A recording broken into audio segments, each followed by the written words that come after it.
Arestado ang isang lalaki na tinaguri ang top 3 regional most wanted person na may kasong 3 counts of rape of a minor sa isinagawang Manhunt Charlie Operation ng mga tauhan ng Lanao del Norte PNP sa Barangay Mucas, Colambugan, Lanao del Norte noong ika-22 ng Nobyembre taong 2025. Kinilala ng mga otoridad ang naarestong suspect na si alias Joe, 41 anyos at residente ng Barangay Mucas, Lanao del Norte.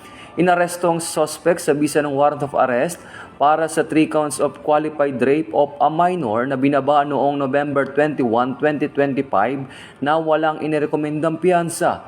Ayon sa investigasyon, inabuso niya ang kanyang sariling anak noong nakarang taon noong Nobyembre. Ang pagkakaresto ng suspect ay patuloy na operasyon ng Philippine National Police kontra wanted person upang masiguro ang kapayapaan sa bansa. Dahil ito ang bagong PNP para sa bagong Pilipinas, serbisyong mabilis, tapat at nararamdaman.